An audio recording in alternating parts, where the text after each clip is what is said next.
Kementerian Ketenagakerjaan menjawab sejumlah persoalan terkait peraturan pemerintah pengganti undang-undang atau Perpu Cipta Kerja nomor 2 tahun 2022 dalam konferensi pers Jumat siang 6 Januari lalu. Utamanya mengenai beberapa poin substansi ketenagakerjaan yang menjadi kontroversi di tengah masyarakat, seperti pengaturan alih daya atau outsourcing. Dalam Perpu tersebut, outsourcing tidak dibuka seluas-luasnya, melainkan boleh dilakukan oleh sebagian pelaksana pekerjaan. Aturan itu dibuat guna memberi kesempatan lebih luas bagi pekerja untuk mendapatkan posisi pekerja tetap. Begitu juga dengan hoax yang mengatakan bahwa Perpu mengembalikan kekuasaan pemerintah pusat untuk menentukan upah minimum di Indonesia.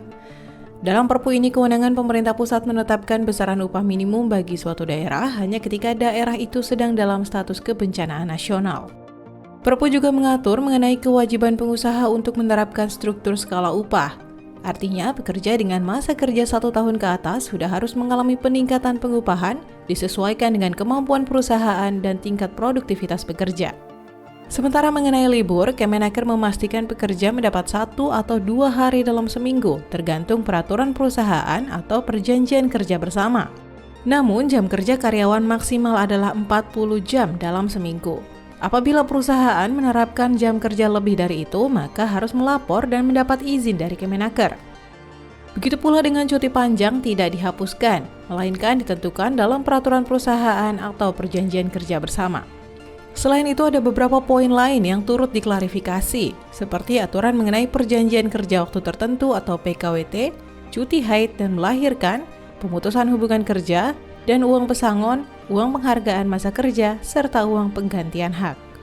Dalam proses pembentukan pasal-pasal tersebut, Kemenaker telah melakukan serap aspirasi dan sosialisasi dari berbagai elemen masyarakat, termasuk serikat buruh dan perusahaan.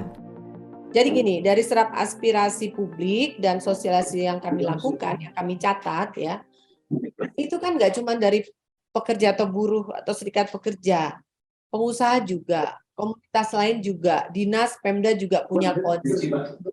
Nah, jadi mungkin yang protes adalah yang merasa keinginan atau saran atau ekspresinya 100% tidak dipenuhi oleh pemerintah ya. Ya, tapi itu nggak apa-apa. Protes, unjuk rasa itu nggak apa-apa selama tidak mengganggu ketertiban umum gitu ya. Jadi pasti yang respon adalah karena merasa tidak dipenuhi 100%. Nah, kami kan sebagai regulator kan tidak hanya melihat satu sisi, tapi juga melihat kepentingan bersama. Sebelumnya, Konfederasi Serikat Pekerja Indonesia atau KSPI mengatakan Perpu Ciptaker tidak menampung poin-poin aspirasi yang diberikan buruh. Pihaknya menuntut 9 poin dalam Perpu Ciptaker untuk direvisi.